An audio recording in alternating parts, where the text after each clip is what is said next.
si dans 10 ans, dans 15 ans, vous deviez vous souvenir de l'année 2024, qu'est-ce qui viendrait en premier à votre esprit?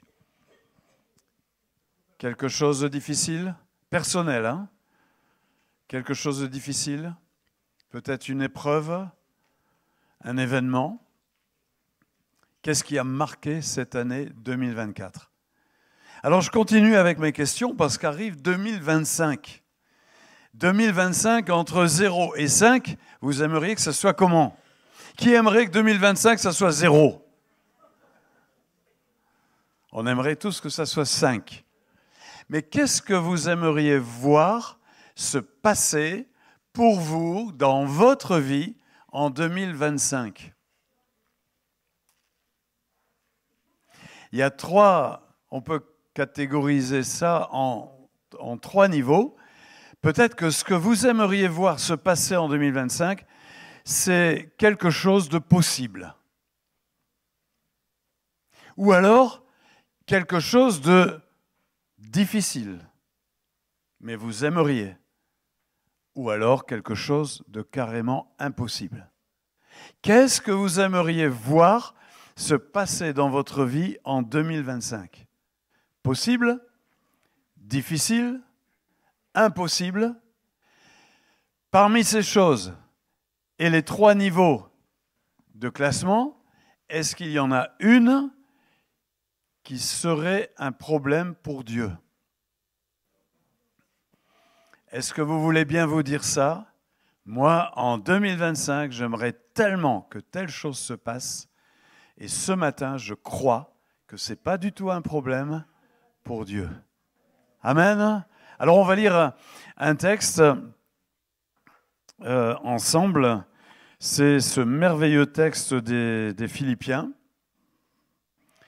Dieu a souverainement élevé Jésus et lui a donné le nom qui est au-dessus de tous les noms. Le nom de Jésus est au-dessus de tous les noms. Le nom de Jésus est au-dessus de tous les noms. On aime bien ça, trouver quelqu'un qui a le nom qui est au-dessus. Hein? Par exemple, dans la cour de récréation, quand on vous embêtait, vous alliez dire « je vais le dire à mon grand frère ». Et si on connaissait votre grand frère, ça calmait. Moi, je me souviens, un jour, il m'est arrivé une drôle d'expérience qui ne peut arriver que maintenant avec nos technologies nouvelles et Internet. Je reçois un coup de téléphone de ma conseillère financière, enfin celle pour le rassemblement de jeunes DNJ, pour l'association. DNJ, Dynamique Nouvelle pour la jeunesse, c'est un congrès de jeunesse. La conseillère m'appelle, elle m'a dit « Monsieur Delattre, il faudrait mettre de l'argent sur votre compte. » J'ai commencé, il y en a de l'argent. Elle dit « Ah non, non, non, il y a plus d'argent sur votre compte. » Je dis « Attendez, j'ai regardé il n'y a pas longtemps, il y avait à peu près 30 000 €. » Et là, je la vois, je l'entends qui commence à pâlir. Elle me dit « Mais j'ai fait le virement que vous m'avez demandé de faire. » Je lui dis « Mais quel virement? Je ne vous ai jamais demandé de faire un virement. » Elle dit « Si, il y a quelqu'un qui m'a appelé, il m'a même donné son passeport et c'est vous. » Quelqu'un avait piraté et viré 26 000 €.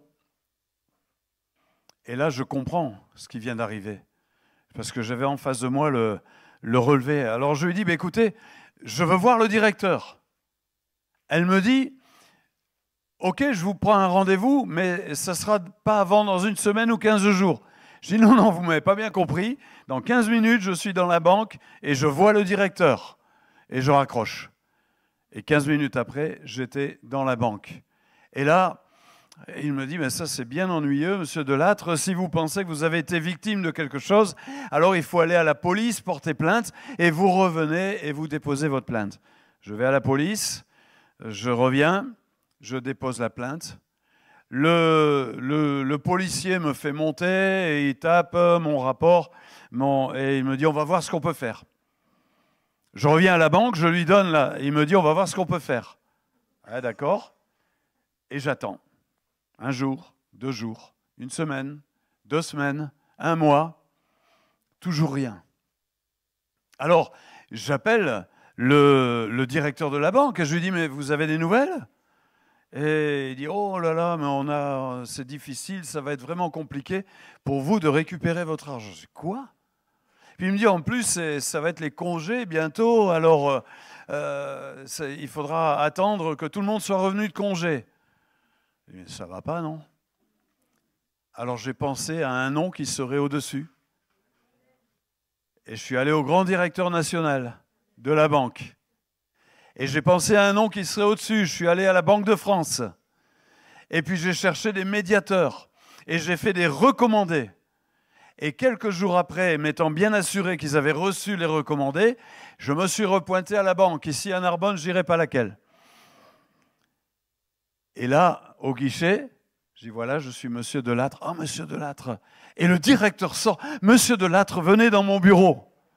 On va vous rembourser. Vous savez, 26 000 € pour notre banque, c'est pas grand-chose. Eh bien, je dis oui, c'est pas grand-chose, mais ça vient de loin, hein, parce que il faut aller au nom qui est au-dessus. Et nous avons le nom qui est au-dessus de tous les noms. Ça, c'est merveilleux. Vous voulez mettre ça dans votre cœur pour 2025 ? Je connais celui qui a le nom qui est au-dessus de tout le nom. Qu'est-ce qui s'est passé? Moi, je pense que ces gens importants qui ont reçu mon recommandé, ils ont passé des coups de fil et ils ont donné des ordres. Et nous avons un Dieu qui donne des ordres. Il dit et la chose arrive. Il ordonne et elle existe. Notre Dieu donne des ordres. On va voir ce matin à qui il donne des ordres. Aux anges. Il ordonnera aux anges de te garder dans toutes tes voies. On ne parle pas souvent des anges? Tout à l'heure, Stéphane a parlé de Jésus qui prie pour nous. On ne parle pas assez souvent de ça. Jésus qui intercède pour nous. Mais on ne parle pas assez souvent non plus des anges. Et les anges sont une réalité. Les anges ne sont pas une télé-réalité, sont une réalité. Est-ce que vous croyez ça? Les anges existent. Je me souviens un jour d'un petit garçon tout petit, 2 ans. Il s'en va de la maison, il part. Et il marche sans savoir où il va. Et puis un monsieur vient le ramener à la maison. Il ne savait même pas où habitait cet enfant. Et puis il le dépose. Et le temps que les parents reprennent l'enfant, le monsieur a disparu. C'est ça les anges. La Bible dit que ce sont des esprits qui sont là au service des saints. Ils exercent un ministère à notre service. C'est pas beau ça? Ils nous conduisent, ils nous gardent dans toutes les voies. Et on a un Dieu qui a des armées d'anges et il donne des ordres à ces anges pour nous. Mais ça vous fait pas... Vous êtes calme ce matin, hein? Oh là là, c'est les huîtres qui passent pas. C'est génial ça, de savoir que des anges nous protègent. On se le met dans le cœur pour 2025, de savoir qu'il y a tous les jours là, Dieu donne des ordres en disant oh là là, aujourd'hui, je sens que Jesse va faire n'importe quoi. Allez anges, là, allez vous occuper de lui là, un petit peu. Je sens que Nicolas, hein, il va se tordre le pied à la salsa. Et l'ange, mais je plaisante, mais c'est une réalité. Nous croyons dans ce monde invisible, qui est des fois bien plus réel que le monde visible. Et il y a ces anges qui sont là. Il y a l'Église qui est là, il y a ceux qui appartiennent à Jésus, et il y a ces moyens extraordinaires que le ciel déploie pour nous garder, pour nous protéger, pour nous guider, nous conduire. Que ce ne soit pas seulement une idée, quelque chose auquel on pense de temps en temps, mais que ce soit une réalité. Il donne des ordres aux corbeaux. Vous avez déjà vu des corbeaux? Dieu donne des ordres aux corbeaux. Tu boiras de l'eau du torrent. J'ai ordonné aux corbeaux de te nourrir là. Alors là, 1 Roi chapitre 17, on est dans quelque chose qui est vraiment particulier. Il y a un homme qui apparaît comme ça, Élie. Il apparaît.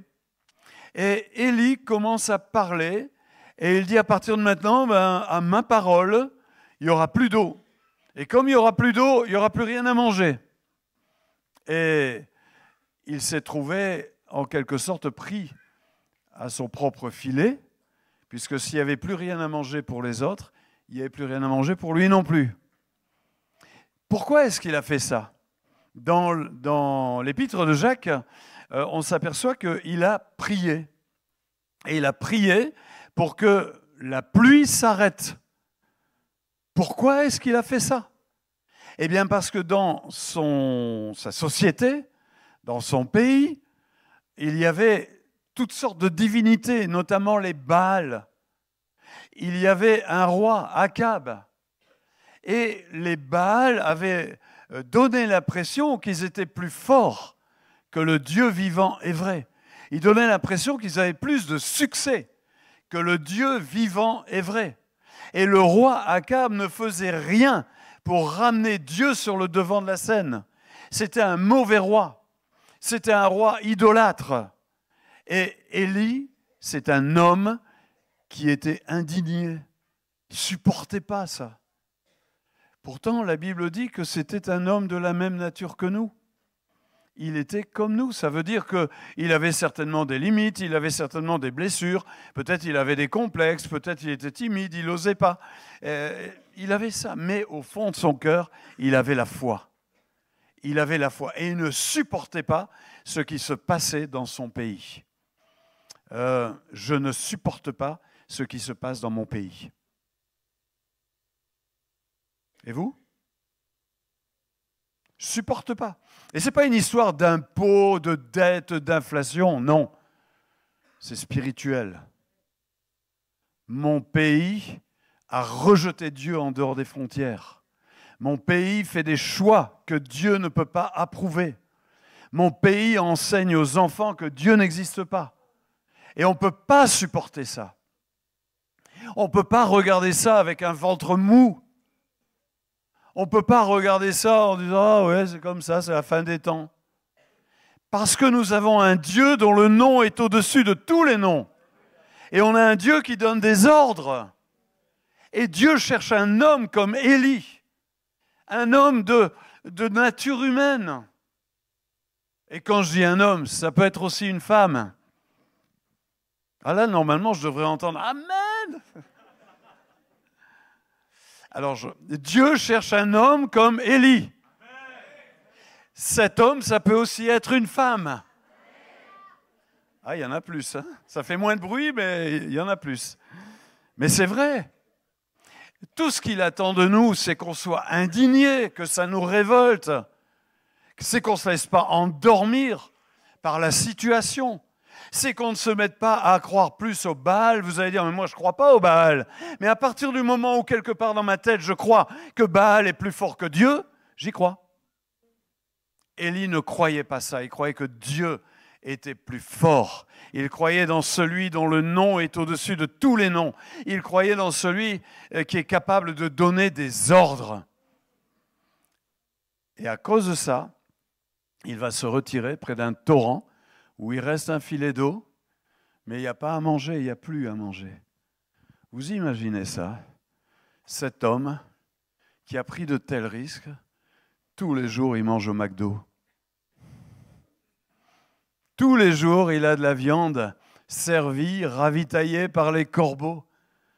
Il a manqué de rien. Si l'Église se lève et qu'elle se met à prendre des risques pour défendre la cause de Dieu, nous avons un Dieu qui donnera des ordres pour elle et elle ne manquera de rien. Et elle ne manquera de rien. Il y a un combat à vivre, il y a de la souffrance à accepter, il y a des coups à donner, mais on a un Dieu qui est avec nous. Et le Dieu qui est avec nous, il est plus grand que tous. Amen.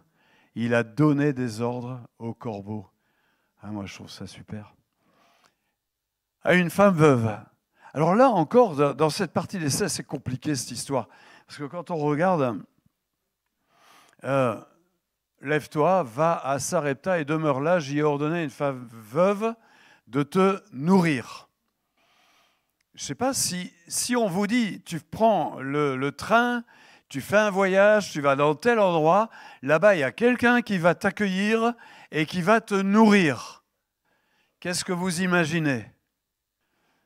Il y a quelque temps, j'ai été invité dans une église pour prêcher et on m'a dit, il y a une famille qui va t'accueillir. Alors je suis allé et il y avait une villa superbe. Et puis, j'avais tout un étage pour moi.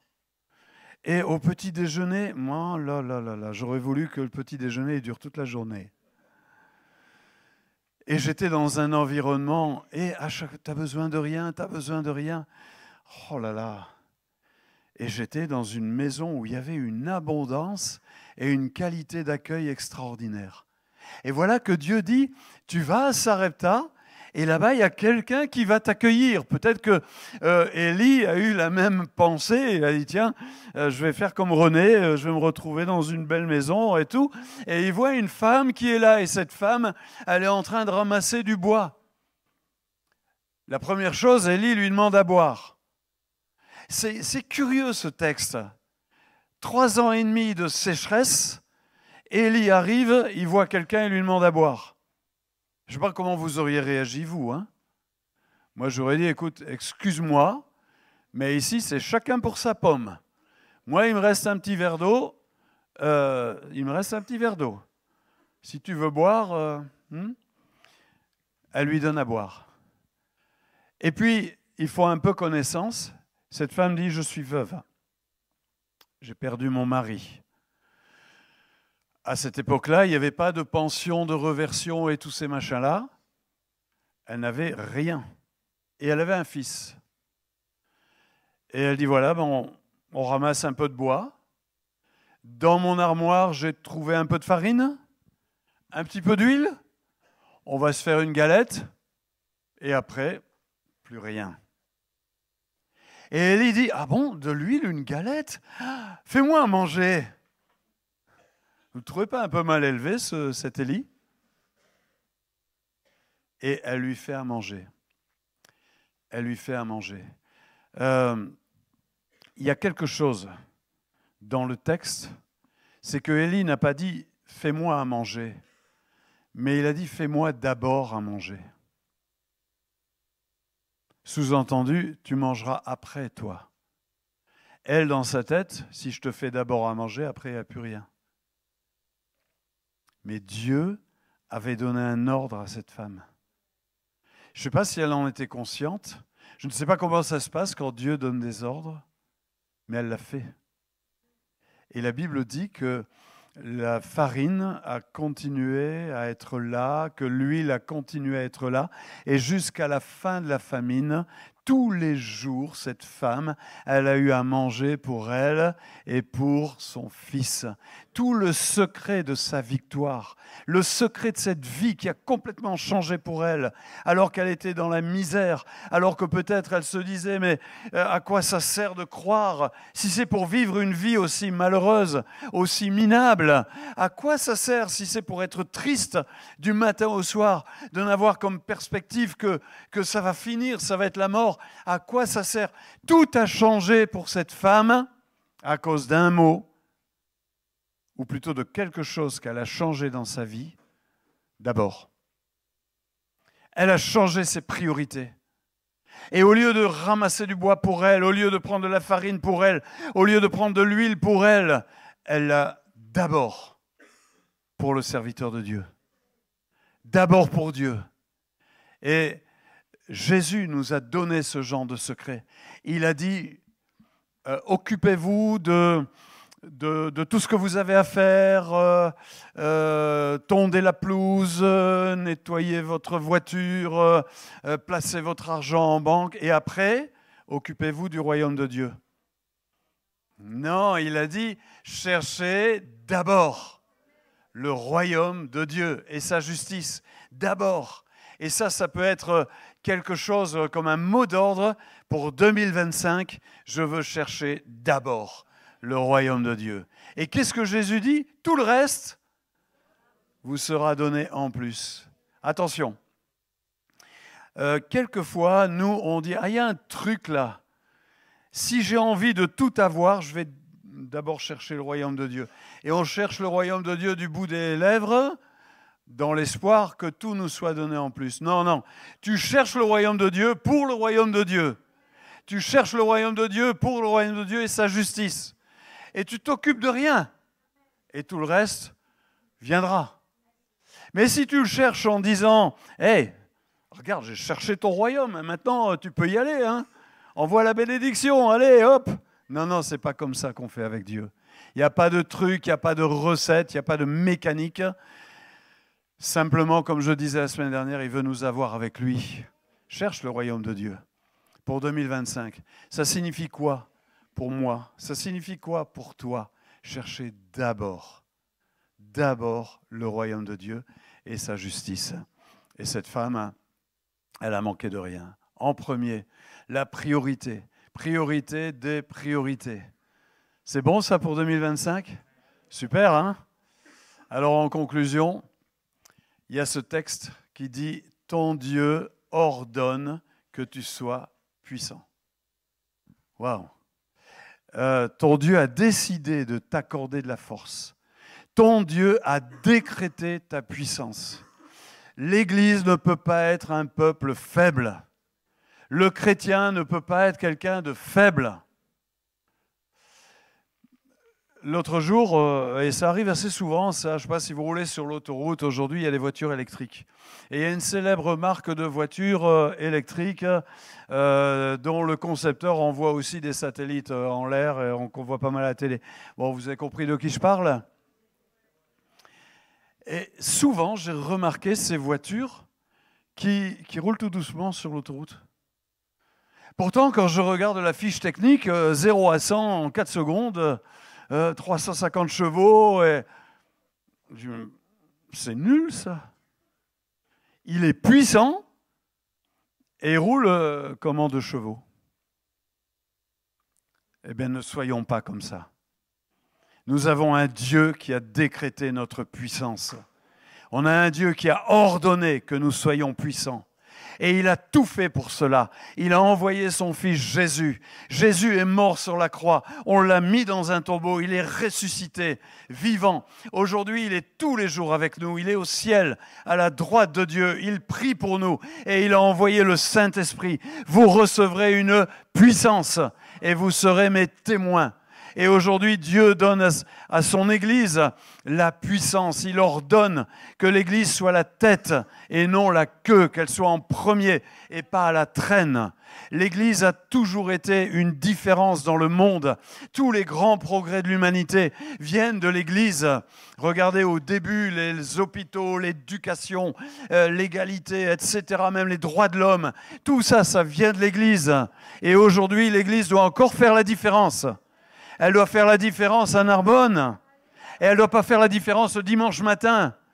Parce que ce matin, on ne fait aucune différence. Il y a des milliers de personnes dehors. Vous croyez qu'ils s'inquiètent de nous? Vous croyez qu'ils disent « Ah, c'est différent aujourd'hui ». Ils sont réunis rue Martin-Nadeau. « Oh, qu'est-ce que c'est bien ». Non, ils ne savent pas qu'on est réunis. Sinon, ils seraient ici. Mais la différence, c'est demain matin qu'on va la faire. Quand l'Église sera dispersée, que chacun sera à son poste, ton Dieu a ordonné que là, tu sois puissant.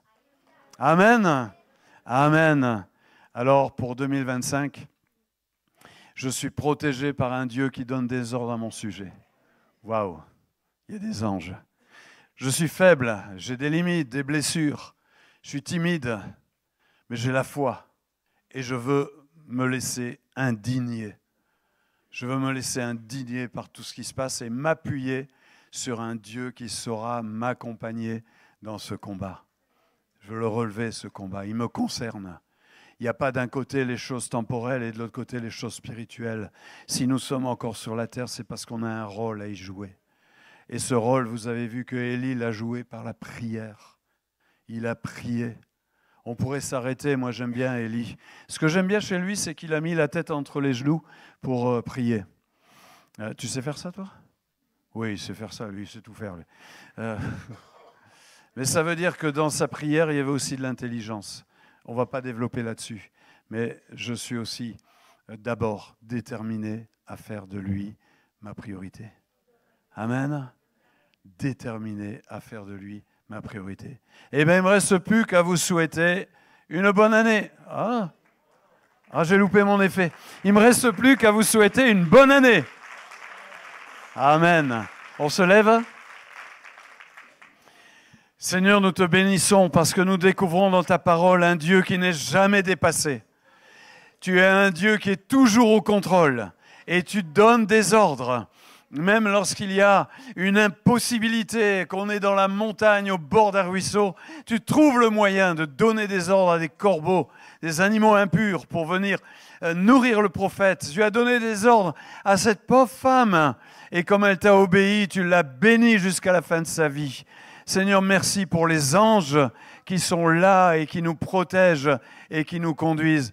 Seigneur, en 2025, on veut aller plus loin encore qu'en 2024. On veut aller plus fort, on veut aller plus avec toi comme priorité, on veut mieux te connaître, on veut apprendre des choses qu'on ne sait pas, qu'on n'imagine même pas qu'elles puissent exister.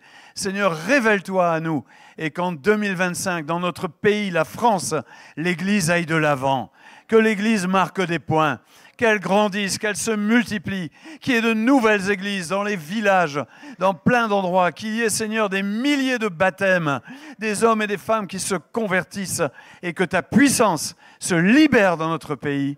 Au nom de Jésus. Amen.